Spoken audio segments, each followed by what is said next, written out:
तर राम राम मंडळी, स्वागत आहे तुमचं परत एकदा नवीन ब्लॉगमध्ये. आज आमच्या दिंडीचा हा तिसरा दिवस होता आणि तिसरा मुक्काम हा चोन्नेवाडी गिरवलीमध्ये होता. त्याच्यामुळे सकाळ सकाळी संत आणि त्याला एक मृदुंगचारी तालावर ताल धरून नाचत होते आणि तेवढ्याच आपण व्हिडिओ घेतला काढून. मग आता ऐका तुम्ही पुढचं.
तिथून पुढे फुगडी बिगडी झाल्यानंतर आम्ही काय केलं, महाराजांना पुढे घेतलं. महाराजांचा सत्कार हे सगळं सहकुटुंबाने केला. आता तुम्ही बघा, यांच्यातले तुमचे कोण ओळखीचे आहेत हे आहे सगळे ज्यांनी भरपूर सेवा दिली. आणि तिथून पुढे दिंडी आमची ही तिथून रवाना झाली आणि डोकेवाडीकडे निघाली. करण ब्लॉक मध्ये निघला आता. करण ऐक ना,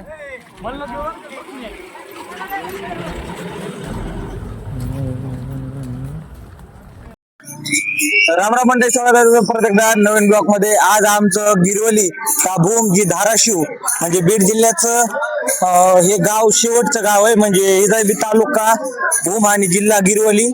इथून पुढे बीडचा समाज संपला आणि आता आम्हाला धाराशिव हा जिल्हा आणि भूम तालुका लागलेला आहे. आणि आम्ही आता सोन्नेवाडी म्हणजे आमचा तिसरा मुक्काम जिथे होता तिथून पुढे आम्ही प्रस्थान झालो आहोत. आणि इथे एक आम्हाला किराणा दुकानावर एक नाश्ता आहे माझ्याकडे. आणि आता आमचा इथं नाश्ता करून आम्ही पुढे प्रस्थान होतो. डोकेवाडीला आम्हाला जेवण आहे. आणि आमचा मुक्काम हे पात्रूड मध्ये, कुणकडे कॅमेरा, पात्रूड मध्ये मुक्काम आहे आमचा. आणि आता इथून पुढे आम्ही निघत आहोत. तोपर्यंत भेटू आपण नवीन ब्लॉक मध्ये. तोपर्यंत रामकृष्ण. गोडकर आजुरीची जी काही दिंडी निघून 3 दिवस झाले आहेत. आमचा तिसरा मुक्काम हा सोन्नेवाडीत होता. आणि सोन्नेवाडीतून नाश्ता वगैरे घेऊन चहा पाणी करून आता आम्ही डोकेवाडीला आलो आहोत, जिथं की भोजन आहे, जेवणासाठी आहे. आता आम्ही तिथे आलोय आणि तुम्ही बघू शकता काही दिंडी समोर चलते आणि काही दिंडी पाठीमागे. आता इथं आमचं भोजन आहे. आज 2 वर्षी हा जो पत्रा दिसतोय तो नव्हता, सगळी मोकळी जागा होती आणि मंदिराचं बांधकाम हे सुरू होते. आता भेटूया परत नवीन ब्लॉग मध्ये. तोपर्यंत रामकृष्ण हरी. हेच आहे जे मंदिर. आज 3 वर्षी याचं बांधकाम सुरू होतं आणि आम्ही इथे आलो होतो. इथे हा एक दगडाचा देव दिसतोय. बहुतेक हा मसोबा असावा किंवा गणेशाची मूर्ती आणि महादेवाची पिंड आणि ते पावलाचे ठसे आहेत. आणि दुसरं इथं दत्त, विठ्ठल रुक्माई आणि अशी सभा मंडपाची शोभा आहे. आणि आमची दिंडी आताच आगमन झालेलं आहे इथे. आता आता इथे भजन होईल आणि लगेच भजनात बसून आम्ही इटकडे वाटचाल करू.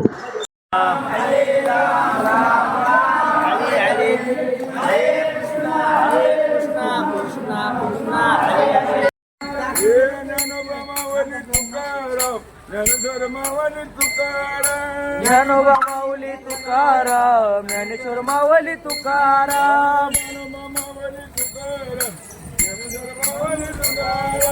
ज्ञानोबा माऊली तुकाराम, ज्ञानेश्वर माऊली तुकाराम, माऊली तुकाराम, हो ज्ञानोबा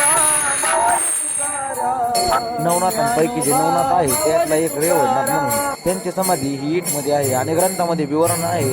ईट ही एक पवित्र भूमी आहे जिथे नाथांचा समाधी स्थळ आहे आणि हा तिथला बारव आहे तो फार प्रमाणात अस्वच्छ होता. ती ही ईटमधून निघलेली आहे आणि आता चालली आहे पाथरूडमध्ये.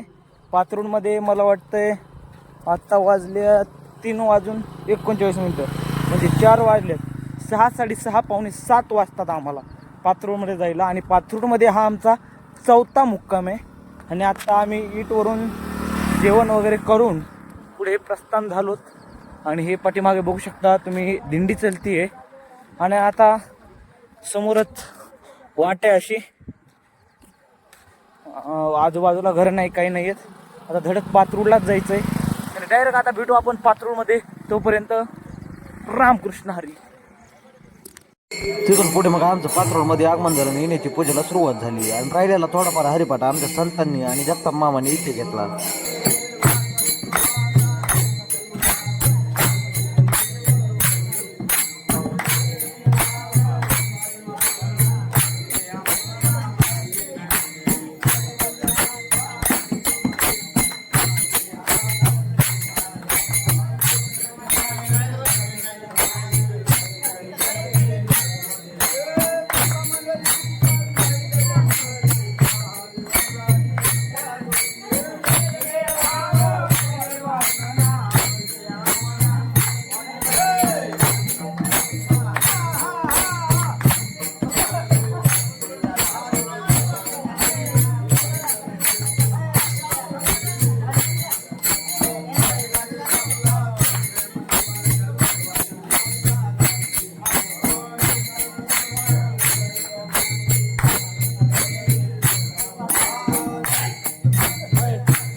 Hallelujah.